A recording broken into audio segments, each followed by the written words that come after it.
Greetings and salutations, family. It's Dr. Eric D. Harris, PhD, here with you once again today. Thank you so much for taking the time to join me. Today's topic is about becoming a student of life. True fulfillment doesn't come from knowing all of the answers in this life. It's embracing the practice of learning each and every day, learning from the various experiences, the encounters of others, and the rich history that has been left before us.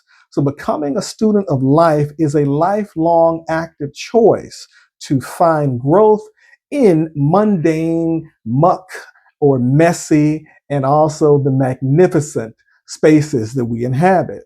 So, the trap of knowing why this matters right now. One of the issues that we encounter is that once we graduate, we move in spaces where we attain these fantastic jobs or careers, we suddenly stop learning and we seek to move away from the grand hunger and the capacity that we once had. So we operate in a space of autopilot, mistaking busyness for growth and looking rather foolish in the process. So we have to take a look at what is the issue here. Why do you feel stagnant? Or why does this person feel stagnant despite the success that they have attained? You scroll instead of seeing what's actually around you. So the wake up call is simply this. In a world of constant change each and every day through tech, relationships, and unilateral global events, the only sustainable skill that you have is the ability to learn and adapt and to grow continuously. There's never stagnation or moment for stagnation. So, not a student of life, you ask? You have to be. And if you are not a student of life, you're literally falling behind. Here's the promise. Let's take a look at this.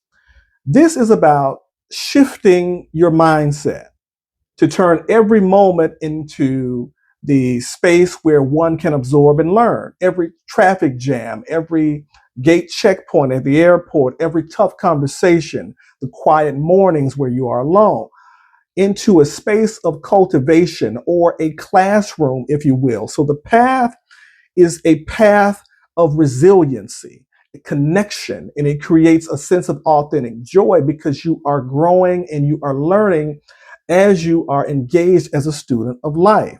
So, what does a student of life mean? Beyond the t-shirt slogan or the cliche, it means embracing not knowing. That's very important. So that's a starting point for discovery. There's a hunger, a quest to know. And so it makes a space where you begin to understand that failure may happen, but failure is not something that is going to be a constant, nor is it going to be an end. And there are rich lessons to be learned in those daily commutes, in those coffee breaks, in those miscommunications, in those minor or grand disagreements.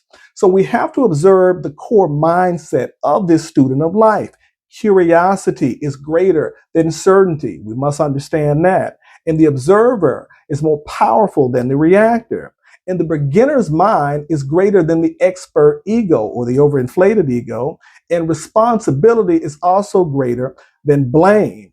We have to seek to push and understand the why behind the what when we're frustrated and ask those questions and push beyond that particular fear and embrace those spaces where we don't know so that we can move to seek to answer and cultivate the knowledge to address those tough questions.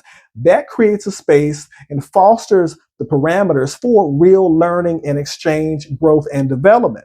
So, this is a very interesting call to action. So the first lesson or our first lesson begins now.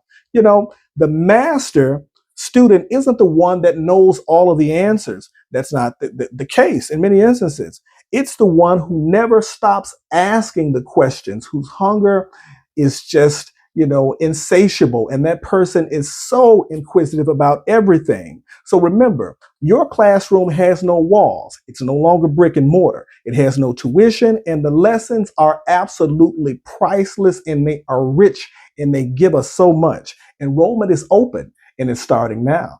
Dr. Eric D. Harris, PhD. Be well. Peace.